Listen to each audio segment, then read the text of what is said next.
more likely, for instance, with suicide, females are more likely, as we said, to go, I think I'll take some pills. And then another part of their brain does what?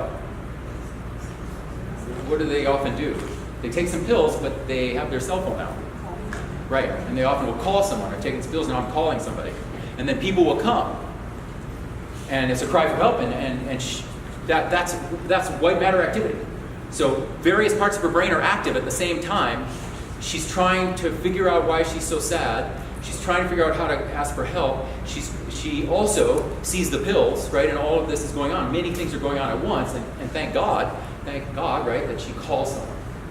And with guys, this is an example, guys will do it in one or two parts of the brain, and if they're not sending white matter signaling to the part of the brain that says call somebody, they won't, and they'll execute it. So it's just an example of how important it is just to look at baseline social emotional development, and then to also add in male and female, because it's a lens into it all. So white matter, gray matter. Now in terms of learning, it's a big deal in schools. We weren't taught this, so here are two ways in which this manifests. One way in which we make errors is with females. We teach math, science, or what we call STEM. We often teach it the way a male brain would learn it, especially when it comes to high quantification.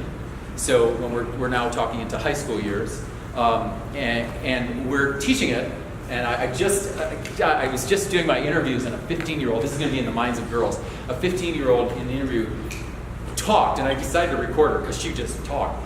And she was talking about her teacher, who I've renamed Mr. Phillips. It's not here in Phoenix, it's somewhere else. Who would give the one example to teach what he was trying to teach in physics. One example. And then in the class, there are 28 students in the class. In this particular class, she said it was 11 boys and 17 girls. Some of the boys had checked out, like 2 or 3 of the boys getting F's, they don't even care. But some of the boys can grab that, just go, oh yeah, I get that. And those guys are getting A's. Then there are a few of the girls who were grabbing it, but then there's this big group of girls, and this young woman, this 15-year-old was one of them, would go up to the teacher and would say to the teacher, okay, we don't get that example though. And the teacher would say, well, that's lazy thinking. You've got to figure it out from that example. Big mistake, right? Because the white matter brain needs from the teacher 4 or 5 examples so that she can get that through that brain and work with some other people to talk about it, etc.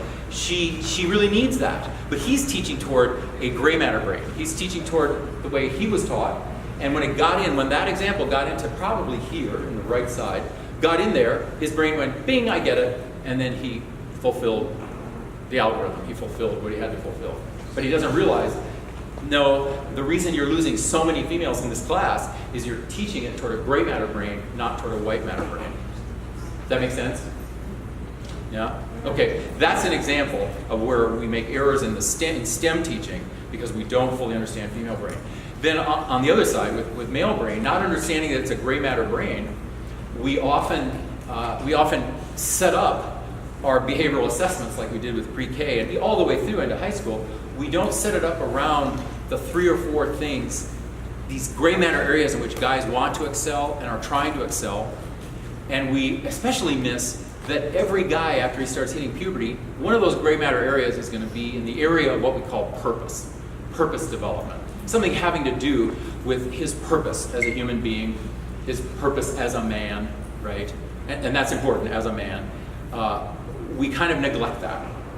And then the guy is 25, and we go, wow, what happened? He's kind of like 13. He's 25, but he's 13. He's in my basement. He's playing video games. That's kind of what he's doing. I can't get him to go to work. Okay, so I'm using an example that's popular and famous, but it fits this science really well. And I think part of what happened as we transitioned away from a really gender role concept, right? Which I think to a great extent our culture was going to have to transition away from, where women do this, they're having kids, men can't stay at home, right? We switched away from that. We said, wait a minute, we're free. People can do what they want to do. Everyone can do what they want to do. Okay.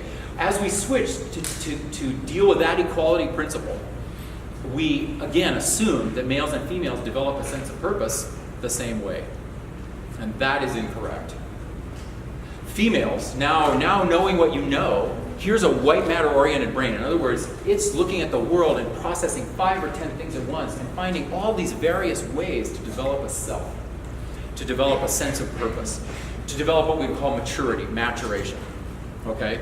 And I would argue that the male needs to be targeted. And every culture until about 50 years ago understood this. And if we go, as some of you know if you've read my other books, and some of the books that are here, Saving Our Sons, a number of books that are here that you can get, The Wonder of Boys, Finding Man, these books explore multiculturally how other cultures still in Africa and South America raise boys.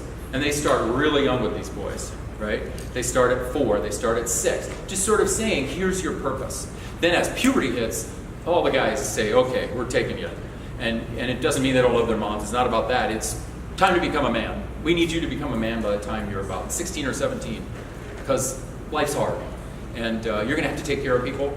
And so we're going to focus on these gray matter areas. What's your interest? We're going to focus on your interest. We're also going to focus on messaging of values, right? These sorts of things. So over the last number of decades, we've titrated out and cut out a lot of that. And I would say from a neural point of view, what we forgot is there's this big difference between males and females. So we're thinking what we do with females should work with males. We'll open every opportunity up to them. It should work. But I'm going to argue we've got to focus more clearly with guys on 3 or 4 interest areas, especially when puberty hits. Get them focused on that and developing their purpose through that. And then, of course, values, moral values, et cetera, have to be inside of that. And so that's another thing systemically we have to look at when we look at boys and girls. And that becomes big in middle school, high school systems and parents to assess how these systems are helping develop purpose in guys. I mean, it's that big a deal, and it grows, I think, from this thing.